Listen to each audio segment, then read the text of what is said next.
Welcome to DayMaster Deposit LPT with Dr. B. I'm Dr. B. This LPT is posted across many social media platforms. So if you're not watching on YouTube, please go to the bio, click on the YouTube link, leave me your comments and your likes. I'd love to read your comments, hear what you're thinking. But I want to say to you this: not against flesh and blood.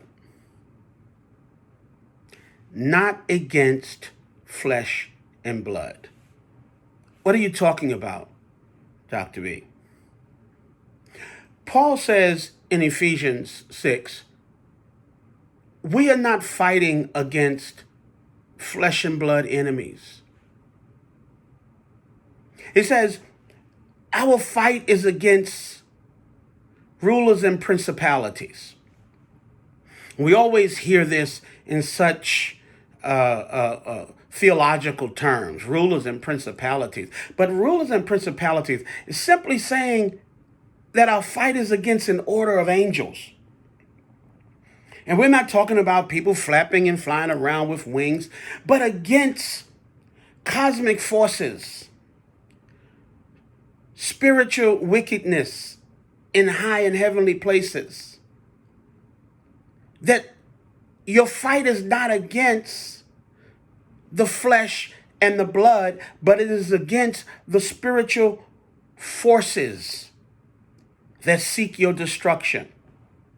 Listen, if you're in a war, if you're in a battle, but you are not fighting the enemy that is attacking you, you can't win. You cannot win by fighting an enemy that is not attacking you. And the enemy that is attacking you is being ignored. You will lose. You will lose every time. And you will lose badly. This is what's happening with many people. Because you must put your focus on the enemy that's focusing on you. The enemy that's focusing on you demands that you focus on it. That's where the ferocious battle is being waged. That's the battlefront.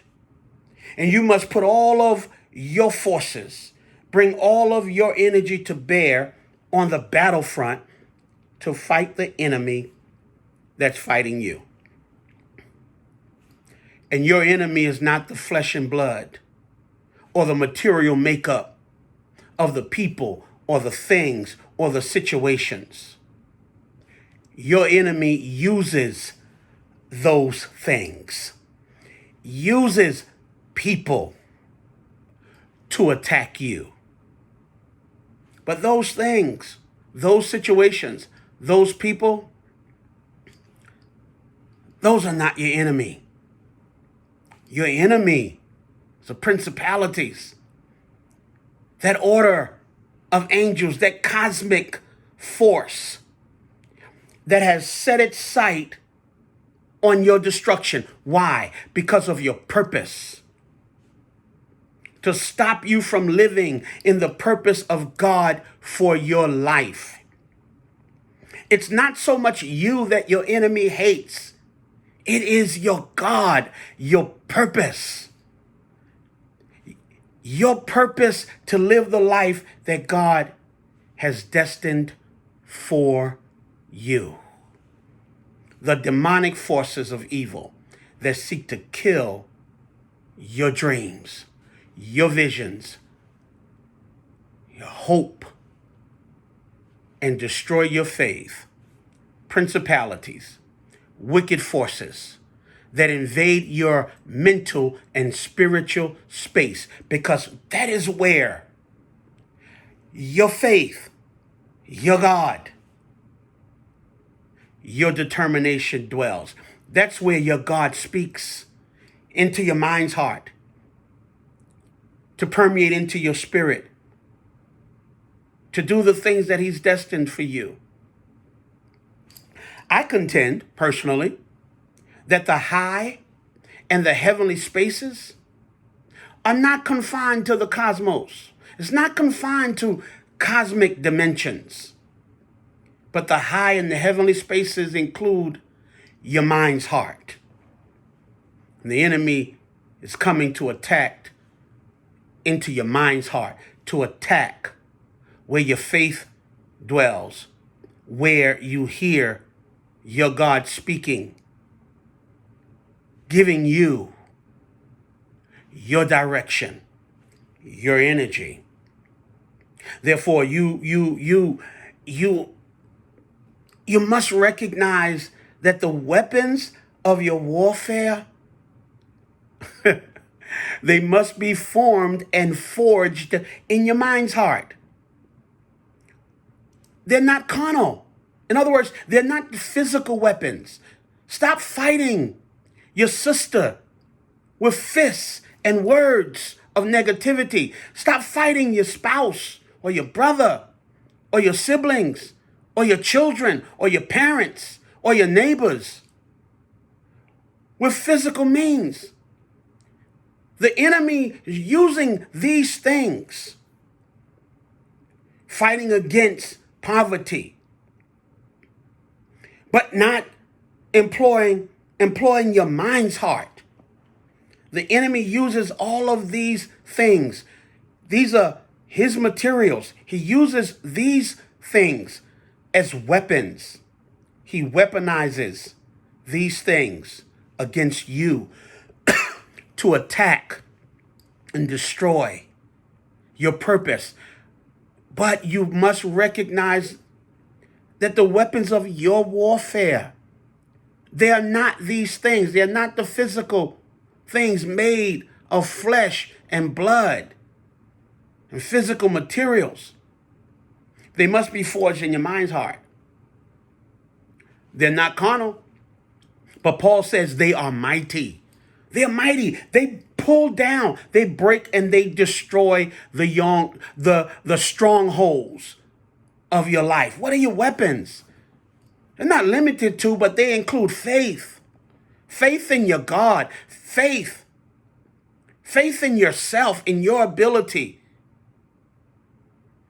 Faith in your God-ordained purpose. They include belief in your right to live in freedom, to live in peace, to live in happiness and good relationships. Your weaponry includes determination to secure your victory. Prayer, absolutely included. But prayer is but one weapon. You need more than one weapon. Prayer is but one weapon. You must add faith and add action to that arsenal. You must renew your mind's heart so that you can cast down the negative emotions that the enemy manipulates, that the enemy uses. Cast down those negative thoughts that the enemy uses to cause you to destroy your own sense of purpose. Your weapons. Renewing your mind. So as you cast down the negative emotion, you begin to pick up proper thoughts and ideas that form in your mind's heart that causes you to act in a way that defeats the enemy, puts the focus where the fight is being waged. Those things include thinking about in your mind's heart the things that are true, that are lovely, the things that are positive and positively purposeful into your mind's heart. So Paul says in Philippians, whatsoever things are true, whatsoever things are lovely, whatsoever things are honest, whatsoever things are righteous, whatsoever things are just. If there's anything worthy of praise, worthy of holding on to, worthy of being used as a weapon. That's where your focus must be, on these things, because your fight is not against flesh and blood. It's not. And you must realize it's not against flesh and blood. But you are still the winner. You are still the winner when you use the proper weapons in your warfare. Go master the day. Remember to be awesome. We are forever reaching beyond.